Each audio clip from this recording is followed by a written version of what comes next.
প্রথমে এখানে কানেকশন দিলাম, অন করলাম, অন করার পর এখানে কানেক্ট থাকবে, এটা দিয়ে চালাইলাম, চালানোর পরে এটা হচ্ছে পাওয়ার সাপ্লাই, ঠিক আছে, এটা পাওয়ার সাপ্লাই, এটা হচ্ছে হাই পাওয়ার সাপ্লাই, এটাও পাওয়ার সাপ্লাই। এখানের মধ্যে আমরা কী করবো, জাস্ট একটা মিনিমাম ভোল্টেজ দিব। ভোল্টেজটা কেন দিব, কারণ আমরা ওহমের সূত্র থেকে আমরা জানি দেখা ভেহিকল টায়ার। তো আমাদের এখান থেকে মূলত আমরা এই পাওয়ার সাপ্লাই থেকে, হ্যাঁ ওইটা খোলা রাখ ধরুন, হ্যাঁ এই পাওয়ার সাপ্লাই থেকে আমরা জাস্ট আয়ের মানটা নেব। তো আমরা যদি ভেহিকল টায়ার, তো আমাদের আয়ের মান নিতে হলে মিনিমাম একটা ভোল্টেজ দিতে হবে। সেই জন্য আমরা এখানে একটা এই যে ভোল্টেজ লেখা আছে, এখান থেকে আমরা একটা মিনিমাম একটা ভোল্টেজ দিই। ভোল্টেজ দেওয়ার পর এখানে আমরা কারেন্টটা চেঞ্জ করবো। তো কারেন্টটা যখন চেঞ্জ করবো, এই কারেন্ট চেঞ্জের ফলে এটা হচ্ছে হেলমহোল্টজ কয়েল, দেখা এটা হেলমহোল্টজ কয়েল। এখানে আমরা হেলমহোল্টজ কয়েল কেন বলতেছি, কারণ এখানে 320টা টার্ন, এখানে 320টা টার্ন। এর ফলে উভয় পাশে সেম লুপ হওয়ার কারণে এখানে একটা ইউনিফর্ম ম্যাগনেটিক ফিল্ড প্রডিউসড হচ্ছে। আর হচ্ছে কেন, এই যে কারেন্ট আসতেছে এই জন্য। তো এখানে ইউনিফর্ম ম্যাগনেটিক ফিল্ড প্রডিউসড হচ্ছে।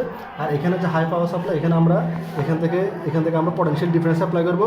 এখানের মধ্যে আছে অ্যানোড, এখানে এদিকে দেখা, এখানে অ্যানোড আছে, ক্যাথোড আছে। তো এখান থেকে যখন পটেনশিয়াল ডিফারেন্স আমরা অ্যাপ্লাই করবো, তো আলটিমেটলি কিন্তু কারেন্টের প্রবাহ হচ্ছে, তাই না? তো কারেন্টের প্রবাহ মানে হচ্ছে আমাদের ইলেকট্রনের প্রবাহ। তো এখানের মধ্যে ক্যাথোডের মধ্যে ইলেকট্রন আছে, এখানের ইলেকট্রন ক্যাথোডের ইলেকট্রনকে আঘাত করলে এখানে ইলেকট্রনিক ইমিশন হয়। ইলেকট্রনিক ইমিশনের ফলে ইলেকট্রনের যে গতিপথটা যে সার্কুলার, ওই সার্কুলার পথটা আমরা এখানে যে এক্সিস আছে, এক্সিস থেকে আমরা যে ছেদ বিন্দুগুলো ওগুলো থেকে আমরা নিই। এগুলো আমরা অন্য পয়েন্ট থেকে নিতে পারি। সাপোজ একটা দেখি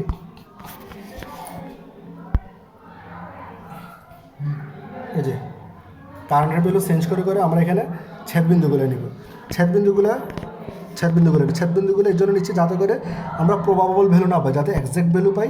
এই জন্য আমরা এখান থেকে ছেদবিন্দুগুলো নিচ্ছি, অন্য এখানে কোনো কারণ নেই। এটা হচ্ছে কথা। আর এখানে দেখাতো, এখানে আমাদের এই যে এখানে জাস্ট আমরা এখানে ভোল্টেজটা ভিন্ন ভোল্টেজ অ্যাপ্লাই করে এই হাই পাওয়ার সাপ্লাই, এই দেখেন হাই পাওয়ার সাপ্লাই ভিন্ন ভোল্টেজ অ্যাপ্লাই করবো। আর এখানে কারেন্টের পজিশন, সাপোজ এটা যদি আমার ডিরেক্ট হয়, রেডের সাথে রেড, মানে ব্ল্যাকের সাথে ব্ল্যাক, এটা যদি আমার ডিরেক্ট পজিশন হয়, তারপর এটা খুলে একটা জায়গায় আরেকটা লাগাই দিব। এটা হবে আমার রিভার্স।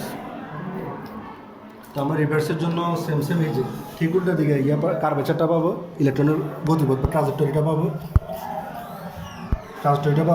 ওখান থেকে আমরা যে ভ্যালুতে ছেদ করছে ও কারেন্টের ভ্যালু চেঞ্জ করে ওখান থেকে ভ্যালুটা নিব। তো আলটিমেটলি এভাবে আমরা সবগুলো এভাবে কাজটা করব।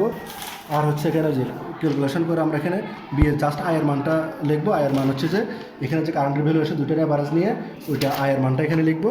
এরপর আমরা ইবাইএমের জন্য 2V/, ইবাইএমের একটা সূত্র আছে, সূত্রটা হচ্ছে কোন,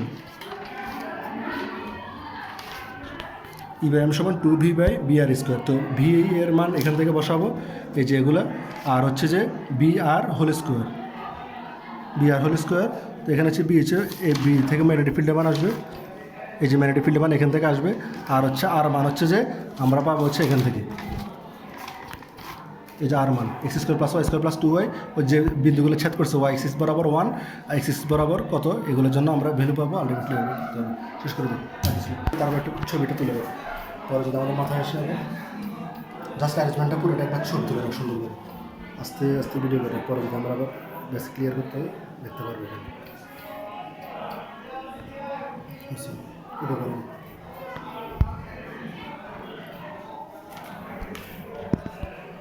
হ্যাঁ, এটা একটু বড় করতে